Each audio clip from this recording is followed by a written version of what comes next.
Thanks for joining us for KSAT News at 9. Streaming from here in the KSAT 12 newsroom, I'm Courtney Friedman. Coming up tonight,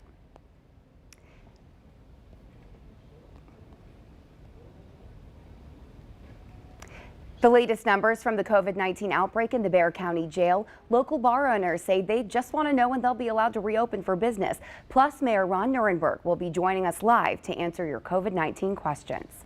But first, one more COVID-19 related death reported in Bexar County, bringing our death toll to 53.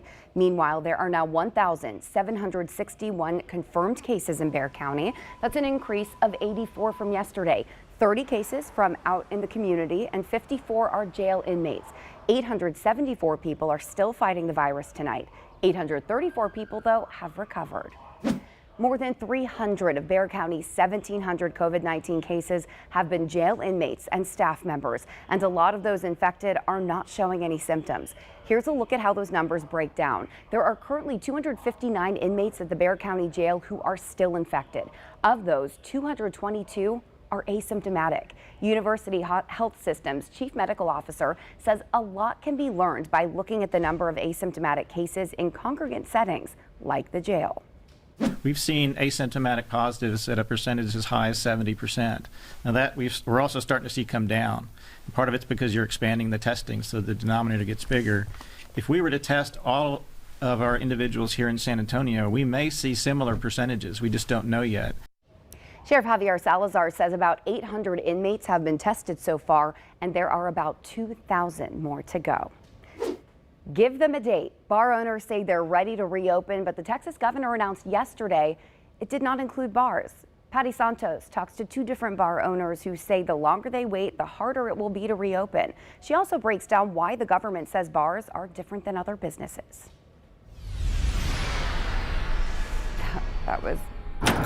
It's a little strange to walk into an empty bar when we're kind of used to being a vibrant, neighborhood spot. It's been 52 days since Squeezebox Bar north of downtown last opened for business. It has been a little frustrating in the sense that we are eager to get back to business. It's just that we want to do it safely and timely. Out near the airport, Main Street bar owner Tony Keogh has been trying to keep his mind off the closure by doing some renovations. By the 18th, it would have been 2 months already, and that's a long time to not generate any revenue at all. They want a plan and a firm reopening date from the state, but they get it. Safety is important. I understand that. I mean, bars are, communal places. People hang out, have a good time. According to the City of San Antonio COVID-19 Health Transition Team report, the risk of someone contracting the virus ranked high at bars when compared to other businesses like restaurants and retail. The way I feel, if you're old enough to be in here, you should be able to make an educated decision about how to keep yourself safe. The governor wants suggestions on a reopening plan from bar owners, but with more than 1,100 mixed beverage permit holders in Bexar County alone, a one-size-fits-all approach might not exist. The longer we stay closed, the harder it will be to have a successful reopening. For the 9, Patty Santos. An update now to a story we brought you last night on the news at 9. Traders Village San Antonio will reopen this weekend. The city had initially told the flea market they wouldn't be allowed to operate under Texas Governor Greg Abbott's orders. The change comes after the Texas Division of Emergency Management said Traders Village is classified as a type of shopping mall. While Traders Village will be able to reopen, they have to operate at 25% capacity. There won't be any rides or live music, and there will be limited food stands. Vendors and customers are all being asked to wear face coverings. We've heard over the past weeks from the mayor and county judge that there's a good supply of personal protective equipment at our larger local hospitals, and there's no shortage. Even so, we've had some questions from you, our viewers, about whether that's true. So I ran it through our KSAT Trust Index just to make sure that's the case. It's been part of the panic that's accompanied the pandemic across the globe, personal protective equipment, or PPE. Many places like New York City, drowning in COVID-19 cases, have constantly had a shortage of PPE in hospitals. In San Antonio, however, we've been told that's not the case, but we wanted to check for ourselves. A spokeswoman for Methodist Health System confirmed their PPE supply is strong. That's in great part due to their inventive disinfectant system. Methodist Healthcare piloted the use of UV light to disinfect N95 masks and developed the process to safely transport, disinfect, and return the masks to healthcare workers. The system, called ultraviolet germicidal irradiation, or UVGI, is now being used across the country. It allows masks to be sterilized 6 times before being thrown away. But to be safe, Methodist is tossing them after 5 uses. They're currently disinfecting about 200 masks a day for all Methodist facilities. Now to University Health System, which sends out weekly updates, including information about the PPE supply. Today, spokeswoman confirmed the supply has recently improved, saying, now that the supply chains are reopening, we are stocking up. We had previously been on a just-in-time inventory management system. Baptist Health System, including St. Luke's Hospital, also has no shortages. A statement from leadership today saying we can safely care for our patients with the supplies we currently have.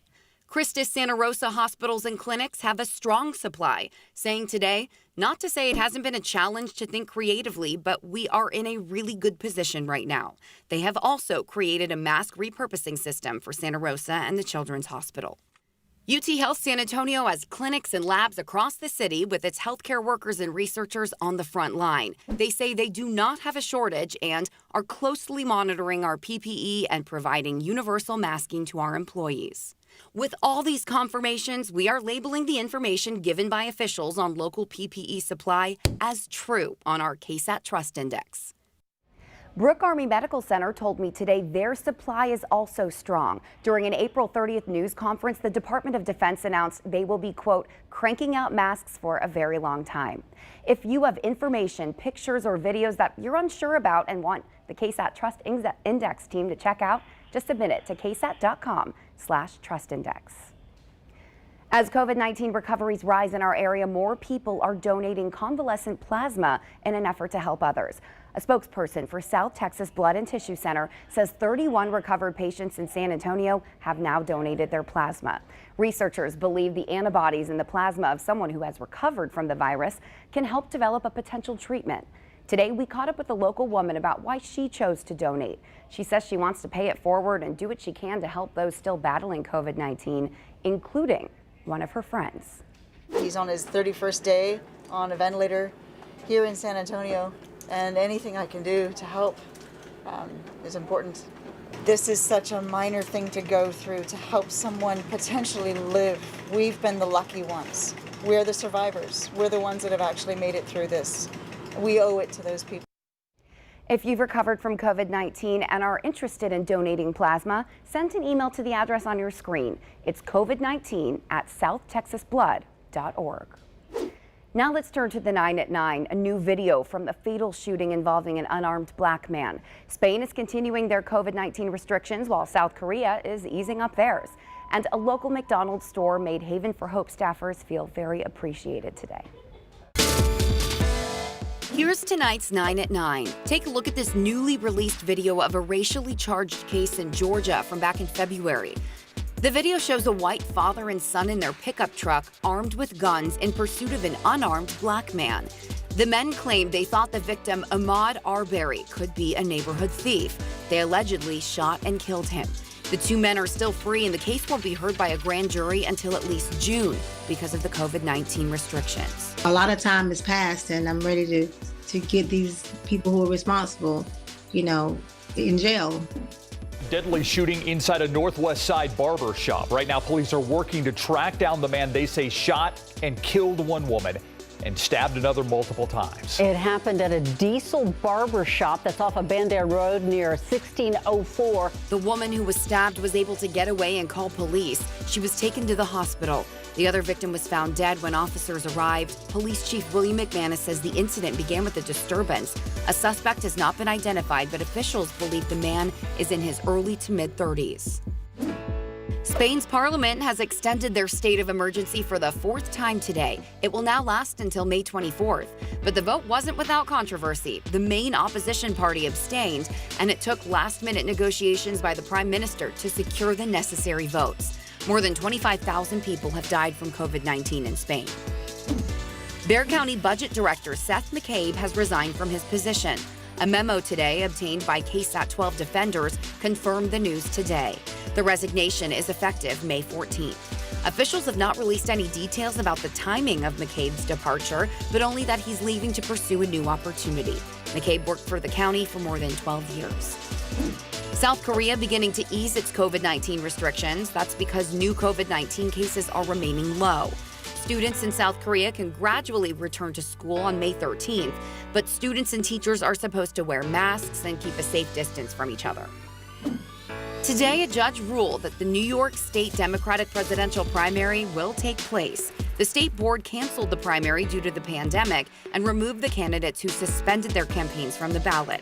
That left former Vice President Joe Biden the only name.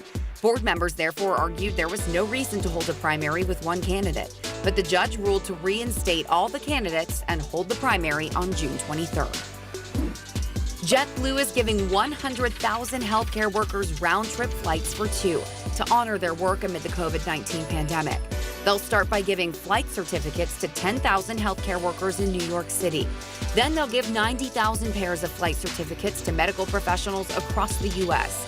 They'll be selected from public nominations made to the organization Healthcare Heroes. A local McDonald's store showing appreciation for Haven for Hope staff by providing them a free lunch. 300 meals were delivered today. They have about 250 staff members, and organizers say they're glad people are not taking their hard work for granted. Day in, day out, they are risking their own health every single day to come here to ensure the safety of the homeless community and the community at large.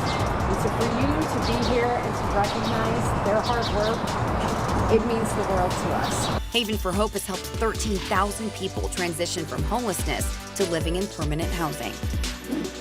A Southern California town has been targeted by a yarn bomber. Don't worry, it's a good thing. Her handmade signs are sewing solidarity.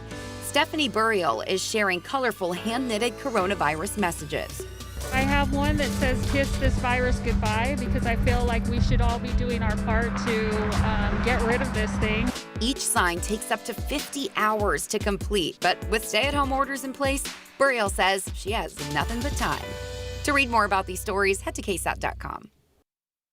Hey everyone, I hope you had a wonderful Wednesday. We're going to look ahead to Thursday. Today the weather was great, not that humid, but I do unfortunately have to start off the forecast with a little bit of bad news. What we're going to look at right now is the aquifer. Now on the last day, the aquifer's been down a foot and it's currently at 662.3 feet. Now, that's not that great because once the aquifer gets down below 660 feet, for 10 days, we start to enter into stage 1 water restrictions. And we've had really healthy readings on the aquifer for a long time. In fact, the last time we were at stage 1 water restrictions was way back in September of 2018. So a little bit more than a year and a half here. And with very little rain in the forecast, we may just be seeing stage 1 water restrictions. Just want to put that on your radar for now, but let's get back to the good news. The weather today was absolutely beautiful. We had low humidity, little clouds to start off the day, even some rain south of Highway 90, but here in San Antonio it stayed dry and we reached a high of 87 degrees. That's about 2 degrees above average, but a lot better than the last few days when we've been well into the 90s, and this morning was pretty nice as well. Now, in our weather setup, you can see across the state of Texas that temperatures have been pretty mild, only in the 70s and in the 80s. But I'm going to show you temperatures across Canada right now because look at this cold air. We've got temperatures in the single digits across parts of northern tier of Canada. And although we're not going to see as cold of weather as what I'm showing right now, we are going to tap into this cooler weather with another front that's going to arrive just in time for Mother's Day weekend. And while we won't be this cold, we will be more comfortable. So it is going to be pretty nice around the corner. But first we have to get through tomorrow. We'll briefly become a little bit more humid tomorrow, starting the day off with thick cloud cover and then struggling to shake those clouds during the day. But we should still see a little bit of sunshine in the afternoon. And again, that'll allow our high temperatures to be right in the mid to upper 80s, a lot like today. One thing you'll notice tomorrow too is the winds. Winds will be gusting from the southeast up to about 25 to 30 miles per hour at times. So it will be a bit of a windy day. So just to summarize that all for you, waking up tomorrow morning cloudy, 61 degrees, windy, and then a high right around 85, 86 degrees. Southeast winds at 15 to 20, gusting up to 25. And you'll notice the mugginess in the air in the afternoon. But remember that front I was talking about? We'll get that on Friday, and it'll actually allow high temperatures to only be in the 70s by Saturday. And Mother's Day looks great with a high temperature near 80 degrees and plenty of sunshine. As far as rain goes, like I said earlier, it's not looking great. We do have a best chance for rain on Tuesday of this upcoming week, and even then it'll be isolated at best. Hey, today I know a lot of the kids are learning from home, so what I did is I did a science lesson about the phases of the moon. If you want to look at that, all you have to do is search KSAT Sarah Science Classroom on Google, and you'll be able to find my lesson on moon phases, thunderstorms, and seasons. So check it out when you can. Other than that, enjoy the nice weather over the next few days. We'll be talking with Mayor Ron Nirenberg after the break. We'll be back in a minute.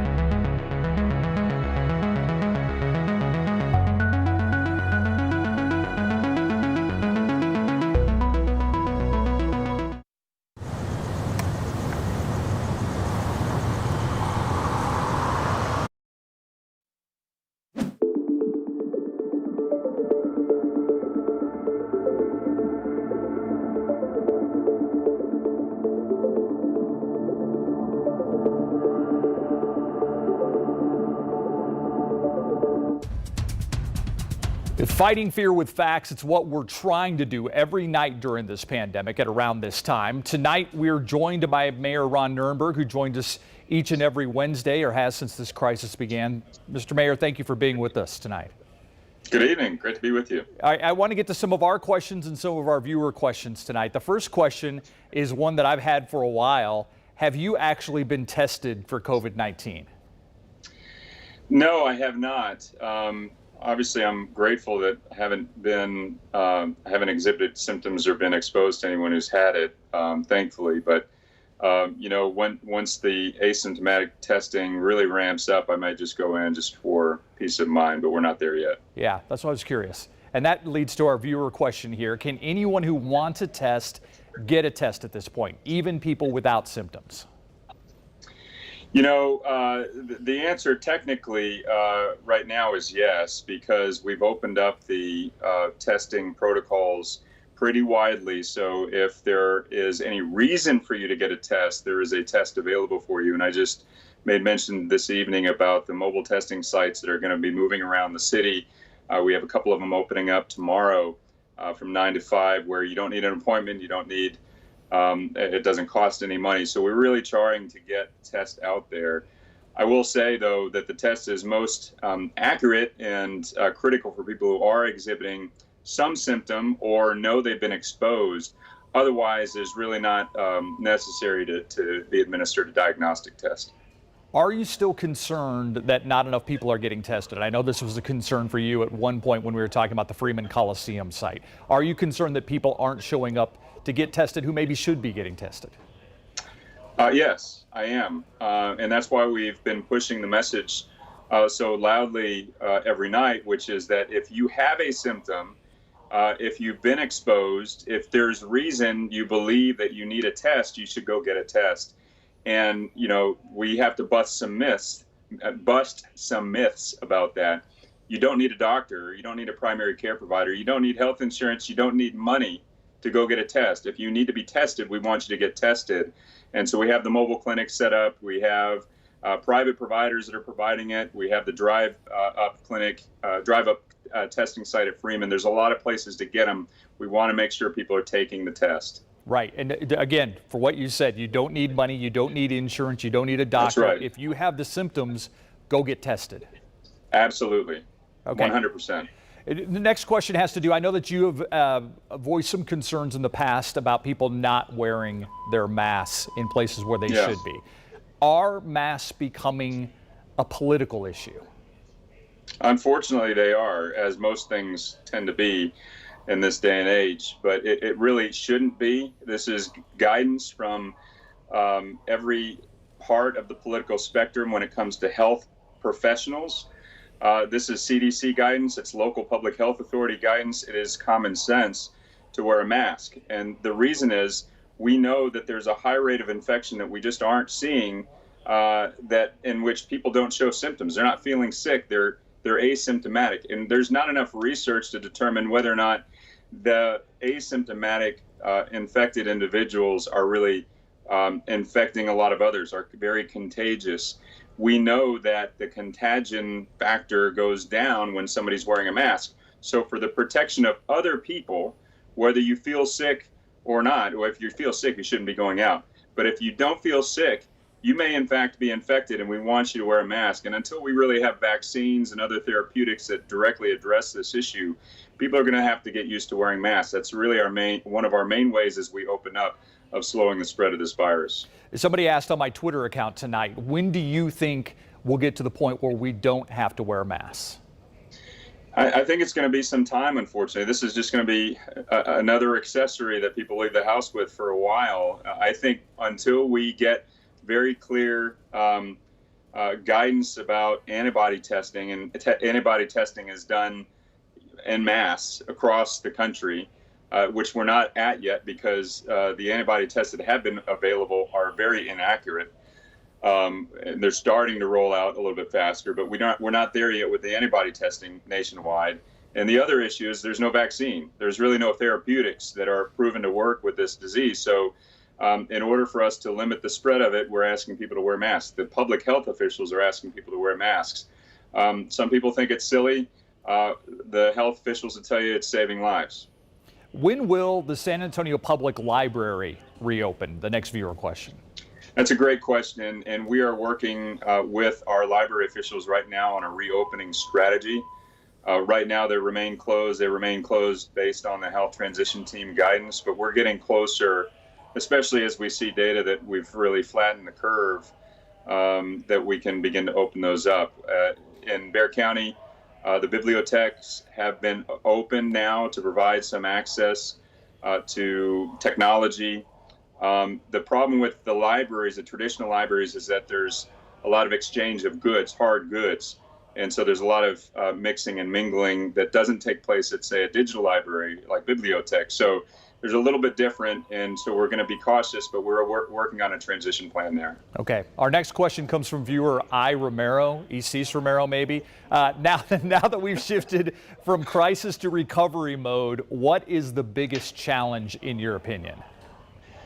You know, our biggest challenge, I think, is to sustain the energy and the focus on ensuring that we need to build a healthy, durable, resilient economy.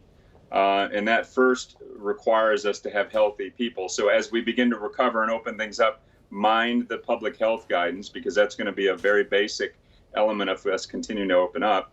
But then I think it's going to be focused on what are the underlying health issues of our economy, not just people, but also the entire economy. We know that there's a huge income disparity issue we've got to address, and it's going to change the way this economy, it has changed the way this economy functions, and it's made it susceptible to this crisis. We do know that the digital divide has been exposed and how it really threatens the livelihoods of many families in this community. And we've also seen that we really need to get people back into work so paychecks start coming and people can start, paying bills again and paying rent and enjoying the fruits of a live economy. Unless we do those things in a resilient manner that addresses some of the underlying issues that we've known have had to be dealt with in our economy, we're only achieving short-term gain. But I can tell you, myself, Judge Wolf, the City Council, the Commissioner's Court are focused on building a long-term, durable, resilient economy for everyone. Next question. Is it possible you will implement fines or issue more direct orders if businesses aren't following practices recommended by the Economic transition team? It says transmission team, but it means transition team. So. Yeah. Well, so we will continue to enforce the orders as we have been before. And, and that means that if there is guidance that is just being violated willfully, then we will enforce it. And that could include penalties, civil penalties.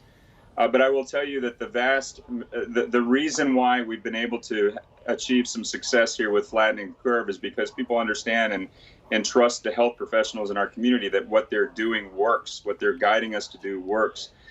But for egregious violations, for people who are willfully putting other people and their employees potentially at risk, then there will be an enforcement mechanism to this. But I view that as a measure of last resort that we haven't had to go to, but for a few times. Right. Okay. Last question I'd like to give to you. What do you want our viewers to know tonight? Oh gosh. Well, so we've talked a lot about staying the course. Stay home, save lives. All that is still true. Continue to do the physical distancing and wearing masks when you're out in public and within 6 feet of someone. That is absolutely true. Continue to do that. We're not out of the woods. But I do have to say, you deserve a huge debt of gratitude because the data shows that this community has saved the lives of our loved ones and neighbors a lot. Thousands of lives. We've helped flatten the curve and saved the lives potentially of the healthcare workers and frontline employees that would have to deal with overcapacity at hospitals and other emergency response facilities. So it has worked, and we have done a great job of flattening the curve. Now we want to open up and enjoy life and start to get back to business. We want to make strategic steps forward and only walk forward together. We don't want to have to walk backwards. So let's do it together strategically, thoughtfully, according to the public health officials. And then we can look back at, the mountain that we've climbed together and how stronger and better off we are for it. Mayor Ron Nirenberg, I appreciate your time. ECs thanks you for answering her question too. Thank you, ECs. Thank you, Steve. All right. Take care. We'll be right back. You too.